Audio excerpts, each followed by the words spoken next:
Huh.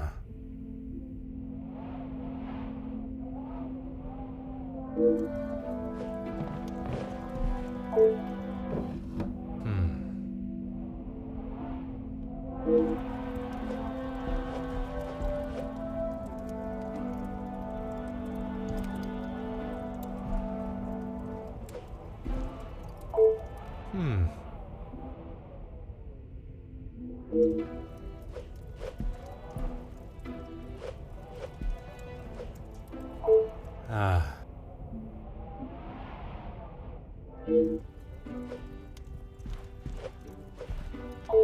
Detective Poirot, what do you think you are doing in here? I have something I wish to discuss with you. Well, I hope it is important enough to justify barging into one's bedroom. I assure you it is. Good, because this has gone on far too long. We are snowed in this house while a murderer runs amok. I can understand your frustrations, but it is not as simple as... You were once an incompetent officer, and now it seems you are just as incompetent as a detective. If I was not being lied to and misled at every turn, perhaps the murderer would already be in custody. I hope you are not suggesting I had something to do with Felix's murder. I am suggesting that if I had the support that everyone claims they are offering, we would be in a very different situation. If you have something you want to ask, I suggest you ask me now.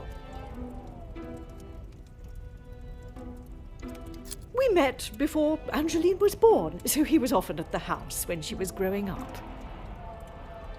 And where was it you two met? I was attending an event. Felix was also in attendance as a serving officer. A conversation was struck. So, it was not through the Viscount that you two met? I did not require my husband to start conversations on my behalf. It was you that instigated it then? My, detective. That active imagination of yours has taken you on quite some journey.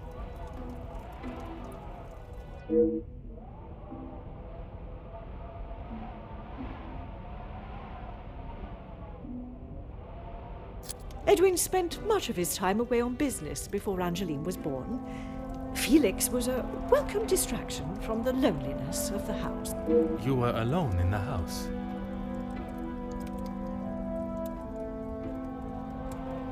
The staff continued their duties, of course, but trying to get any sort of sophisticated or cultured conversation from them was like drawing blood from a stone. And when Angeline was born? Edwin remained at home. It was his duty as a father. And the Major? He had his own business and life to tend to, but we remained in touch via letter. Around the time of Edwin's passing, Felix had relocated to the area.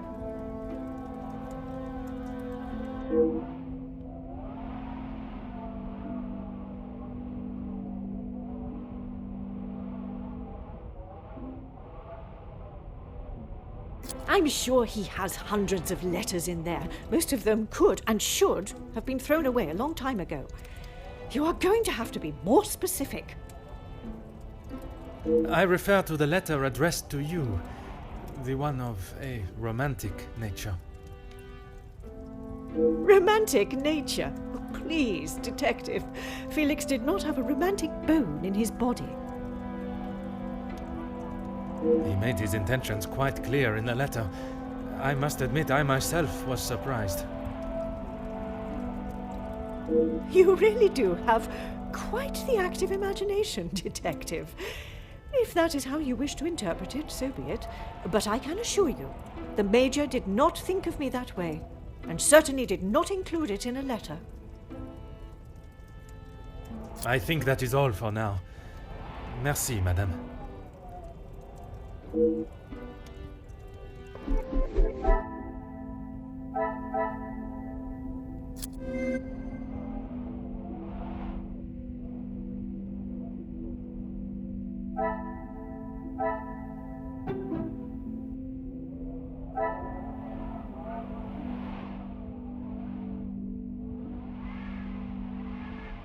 I must take a different approach if I am to uncover the truth.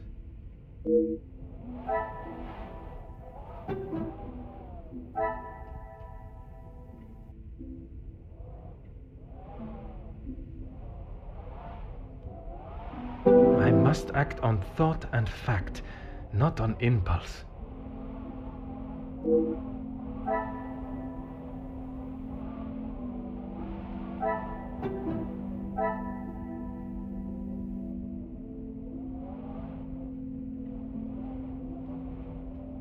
Is there something I am not seeing?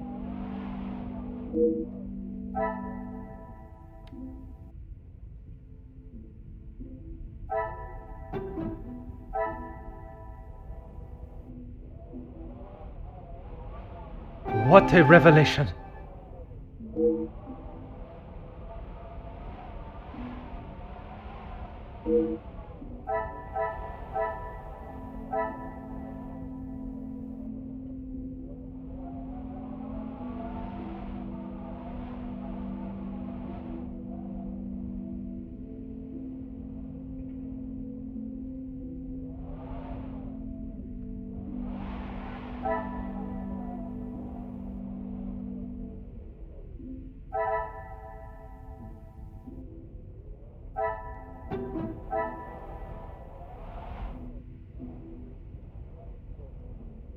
This will not get me any closer to my goal.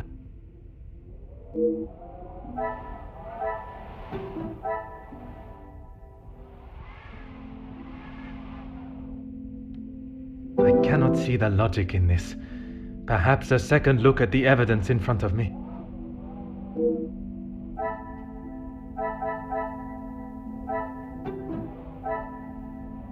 Order and method. That is the way to solve the problem.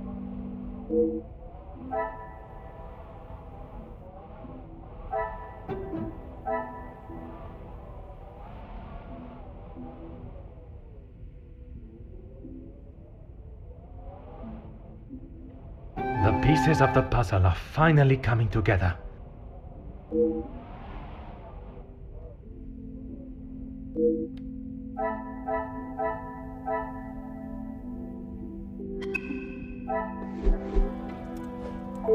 Is this really necessary?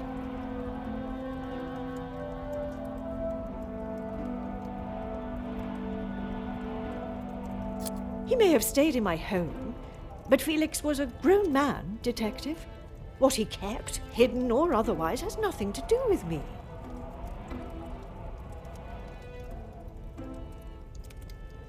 But it does not surprise you that he had such a photograph? We have been friends, and he has been there for Angeline for many years, but you find it strange that he keeps a reminder of us? Perhaps that says more about you, Detective.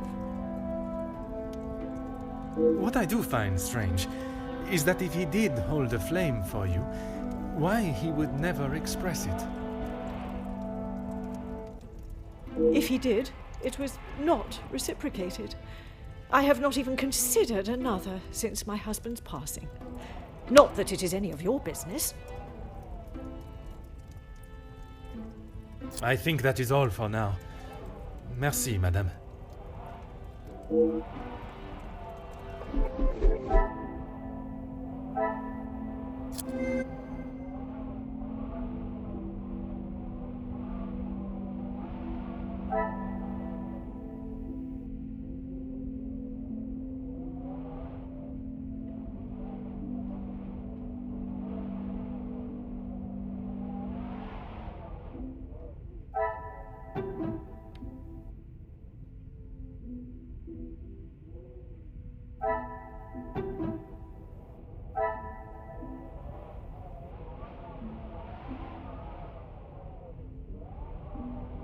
Come, my little grey cells. We must think logically.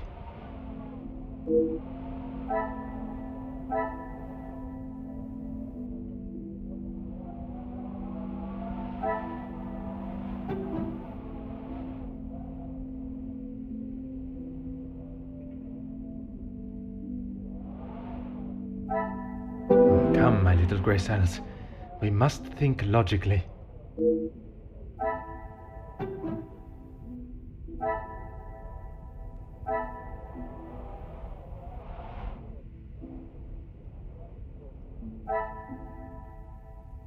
Order and method. That is the way to solve the problem.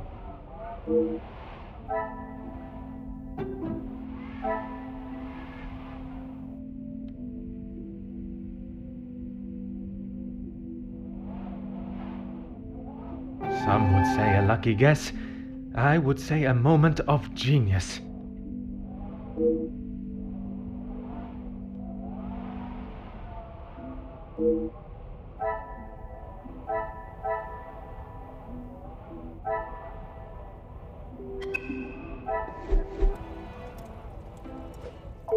Is this really necessary? Who I allow in my house is none of your business. I do not have to explain anything to you. I did not think you were one for charity. I would not expect you to think much of anything.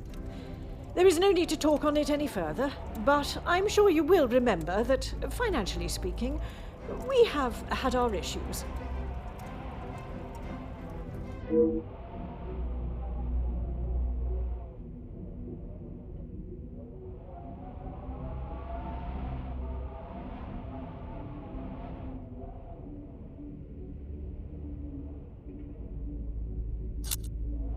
He was a man that required no protection, Detective, especially from me. That is the impression I had of him, which is why your defensive stance warrants questioning. Your insistent questioning on such trivial matters are getting on my last nerve. There is a murderer and a blackmailer to be found. That is your job here.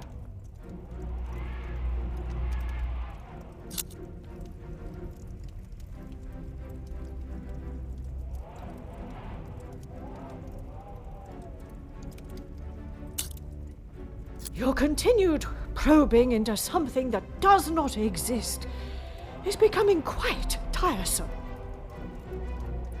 There is nothing I can tell you that will magically present what you are looking for, Detective.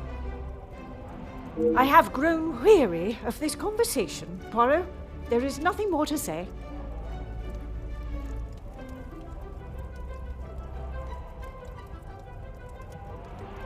I have explained this to you already. You really are trying my patience.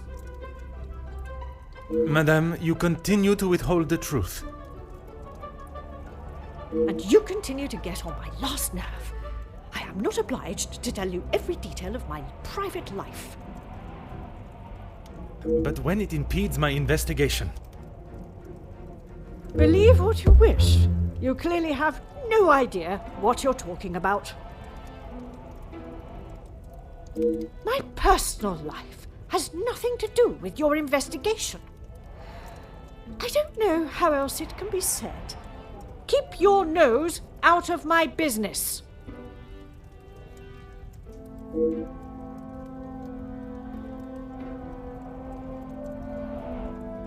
Who I allow in my house is none of your business. I do not have to explain anything to you. I did not think you were one for charity. I would not expect you to think much of anything.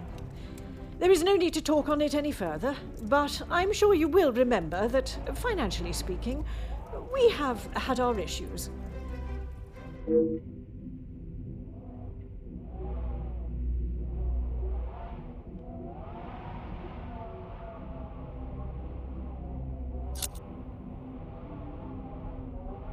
He was a man that required no protection, Detective. Especially... That is the impression I had of him, which is why your defensive stance warrants questioning. Your insistent questioning on such trivial matters are getting on my last nerve. There is a murderer and a blackmailer to be found. That is your job here.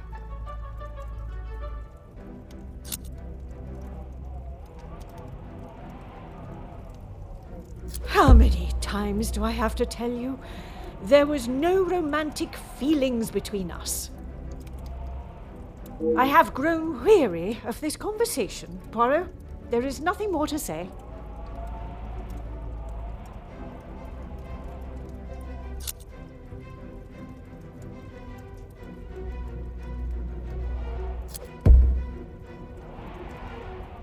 Madame, you continue to withhold the truth. And you continue to get on my last nerve. I am not obliged to tell you every detail of my private life. But when it impedes my investigation. If only you were this focused on finding the blackmailer and... Madame. Very well. I did not lie about how we met. I was attending an event, raising money for... Oh, I cannot recall now. It had been some time since I had returned home and was rather missing English soil. I was aware of Felix's invitation, or at least that there was to be several British officers attending the party, and that is where our friendship began. He was a warm reminder of home, and I enjoyed conversing with him. We shared walks in the park and read together. As I said, he was a welcome distraction from the days spent alone. I shall go no further with the details, but I will say I had no intention on being unfaithful to my husband. It was never our plan to go that far. Once I found out I was pregnant, I knew it had to stop. The Viscount never questioned Mademoiselle's birth? In his mind, he had no reason to, and he shouldn't have had to. It was my mistake to bear. If he knew the truth, our lives would have been ruined. I told Felix that he was to stay away, but he had no intention to. He became an uncle figure to Angeline, and they grew closer after Edwin's death. I could not tell her the truth. Too much time had passed. The secret remained only between him and I. Until now. And what were the Major's thoughts on revealing the truth? He wanted to tell her everything. He wanted her to know exactly who he was. But I told him no. It would not have been the poignant reconciliation that he expected. She would not understand.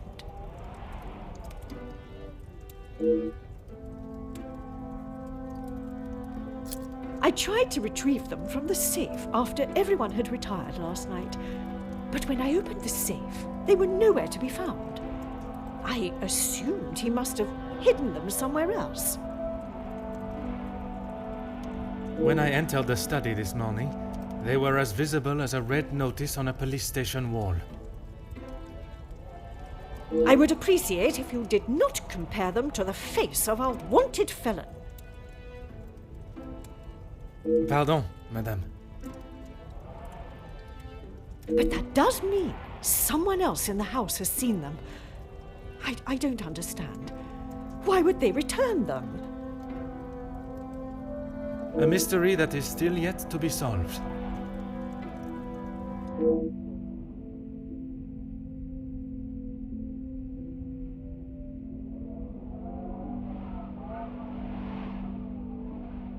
It must be. But I have told no one. And the Major? Felix promised me he wouldn't tell a soul, and I believed him. Not even if he wanted to.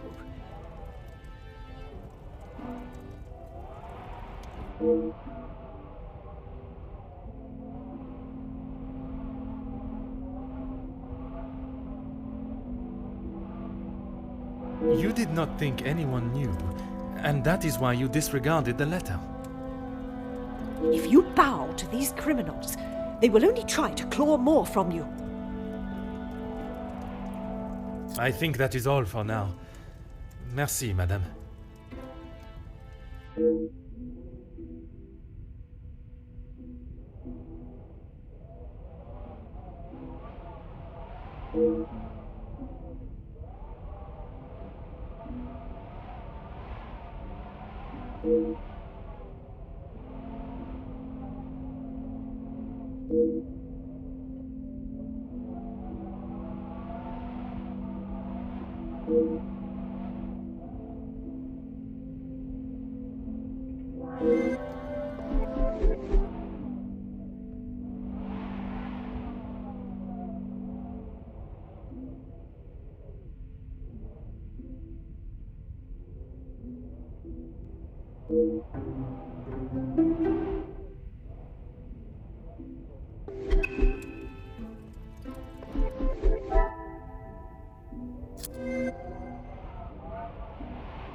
Detective Poirot, how is your investigation coming?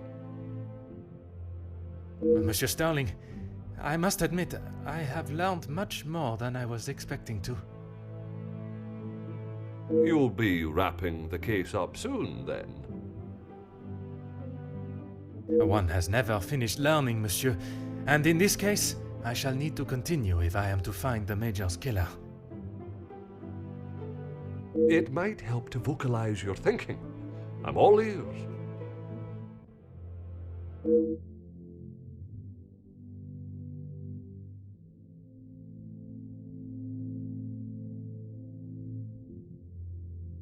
Monsieur, would you gather the guests and staff in the salon? Right away, Detective. Can I ask for what reason? I shall reveal all once everyone is together.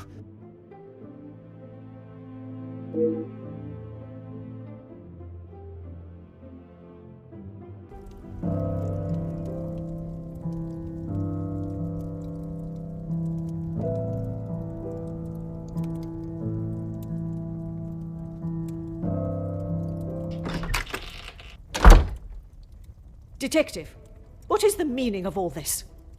Madame, I ask that you all lend me your ears for only a few moments. What I have to say is of great significance to everyone. You are all invited here to celebrate the engagement of Mademoiselle Angeline van den Bosch and Monsieur Gédéon Demire, the coming together of two prevalent families. But the celebrations were short-lived, as Major Felix Hagen was found dead in his study by a young servant of the house. It then became my responsibility and obligation as a detective to uncover the truth behind his demise. My initial examination of his study exposed a number of things I did not expect to find. Things I have no desire to divulge at this time, but what I can say is this. It was no simple murder. A letter demanding ransom for a continued silence confirmed this. I am sure some, if not all of you, have heard whispers of a series of blackmails that have plagued the social elite in recent weeks. After hearing of the letters in the Major's study, you may ask if it was him behind the letters. You may further ask if he was preparing his next threat to another unsuspecting victim. It is a question that crossed even my mind. That was until I sought the truth. That in fact it was the Major that had fallen victim to our blackmailer Mystérieux. Last night I spoke with you all, confirmed your whereabouts in the house over the course of the evening, and while I would have expected such questioning to reveal a potential suspect, what I learned was that it could not have been one of you. What do you mean, not one of us? The man was stabbed. He hardly did that to himself. There is still a killer in the house. Pardon, monsieur, if you would allow me to finish. It could not have been only one of you. Rather a partnership, in cahoots, if you will. Conversations today have revealed facts that I was not expecting to discover. And although they may have muddied and complicated my investigation, what I must do to bring the guilty parties to justice has become clearer. Those of you that spun stories in an attempt to confuse and derail my investigation have made a grave mistake in underestimating my intelligence. Other detectives may fall for such deception, but I can assure you, Detective Poirot is no such fool. My investigation is far from over, and swift justice shall be dealt to those that have committed such appalling acts and have continued to mislead and lie to protect themselves. Now, I must continue mon enquête, and I shall leave you to consider that you may be beside a cold-hearted killer. Bonsoir. Monsieur Sterling, un moment.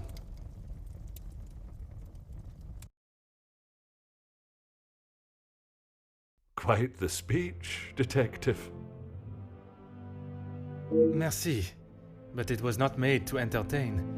More to warn the guilty parties that I am hot on their heels, no matter how clever they believe themselves to be. Well, if there is anything I can do. Is that really necessary? The murderer remains at large, and there is still no sign of the weapon. I would say that makes them essential. Of course. I still just cannot imagine any of them being guilty of his murder. It may be hard to imagine, but it is the truth.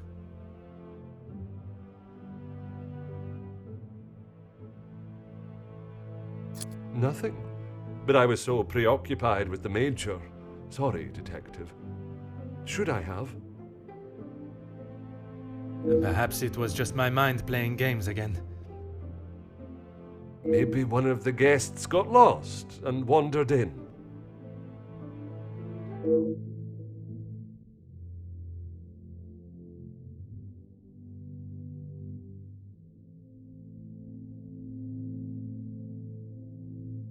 Master Hagen had a key, obviously, and Lady Vandenbosch.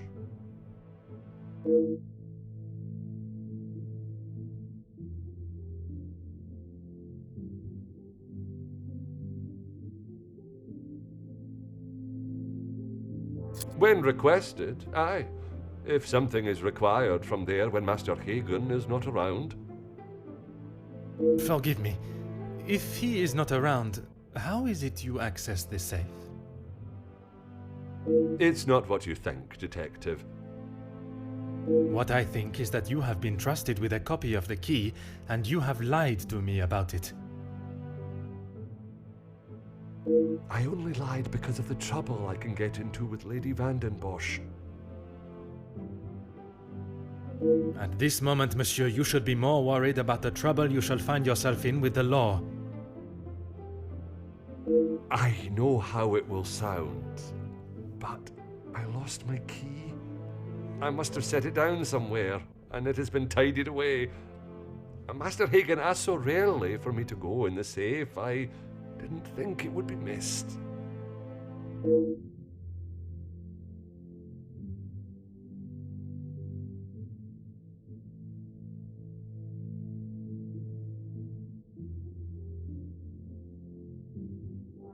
I should have said this morning. I'm sorry. Monsieur, I am not quite sure you understand the severity of what has happened. I am well aware, Detective.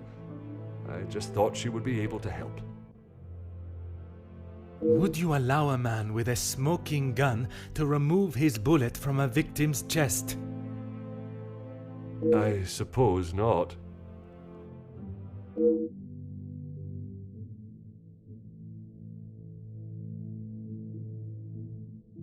I would like to begin my searches now. Since it is closest, I will start with the west wing. I may not be back when you return. Here is the key to the other rooms. Please return it when you're done. Merci. I shall guard it with my life.